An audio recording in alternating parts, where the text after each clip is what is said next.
Hello everyone, আজকে আমরা একটি মজার সার্কিট সলভ করব।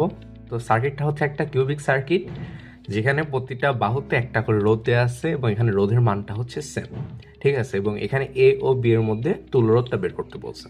তো এটা বিভিন্নভাবে করা যায়। তো এখানে আমরা দুইটা মেথড সম্পর্কে দেখব, ঠিক আছে। তো ফার্স্টে তুমি দেখো, এর মধ্যে একটা কারেন্ট প্রবাহিত হচ্ছে, ঠিক আছে। অ্যান্ড এখান থেকে যাওয়ার পথ হচ্ছে তিনটা, হয় এদিকে যাবে, না হয় এদিকে যাবে, আর না হয় এইদিকে যাবে। তিন দিকে যেতে পারে, ঠিক আছে। এখন যেহেতু দেখো পথ তিনটাই হচ্ছে সিমেট্রি, তো এগুলোর মধ্যে দিয়ে সেম পরিমাণ কারেন্ট প্রবাহিত হবে। এবং দেখো তিনটাতেই রোধের মান হচ্ছে সেম, আর আমরা কি জানি ভি ইকুয়াল টু আই আর, তাই না? তাহলে আমরা বলতেই পারি যে এটার দুই পাশের বিভব পার্থক্য, এটার দুই পাশের বিভব পার্থক্য, এটার দুই পাশের বিভব পার্থক্য, এই তিনটাই হবে সেম।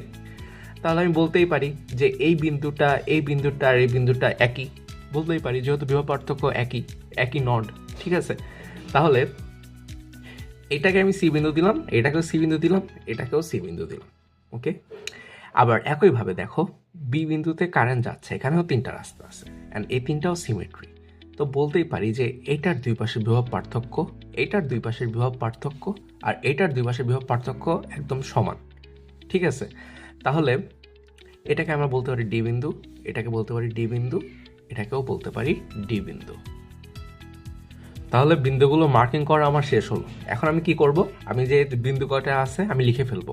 এখানে এ বিন্দু লিখলাম, বি বিন্দু লিখলাম, সি বিন্দু লিখলাম, আর ডি বিন্দু লিখলাম।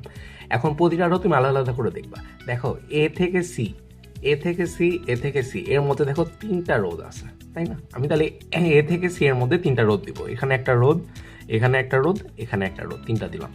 তারপরে দেখো বি থেকে ডি এর মধ্যে তিনটা রোধ আছে, তাহলে আমি বি থেকে ডি এর মধ্যেও তিনটা রোধ আগাই দিলাম, এবং এটা হবে অবশ্যই প্যারালালি আছে, ঠিক আছে। তারপরে দেখো সি থেকে ডি এর মধ্যে কয়টা রোধ আছে। তুমি যদি এটা খেয়াল করো, সি থেকে ডি একটা, তারপরে দেখো সি থেকে ডি দুইটা, সি থেকে ডি তিনটা, তারপরে সি থেকে ডি চারটা।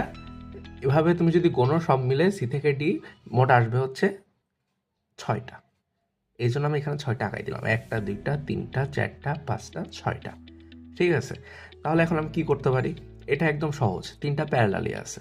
আমরা প্যারালালির সূত্রটা আমরা কি জানি, যে প্রতিটার, আর দেখো এখানে তিনটার সেম আছে, তুমি বলতেই পারি এখানে হচ্ছে যে কোনো একটা রোধ ভাগ এদের হচ্ছে যে কয়টা রোধ তার সংখ্যা।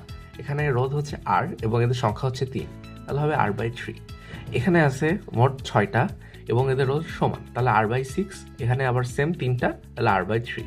এখন এই তিনটা তুমি যদি যোগ করো, অ্যান্সার চলে আসবে 5/6r। অ্যান্ড এটাই হচ্ছে সব থেকে ইজিয়েস্ট মেথড।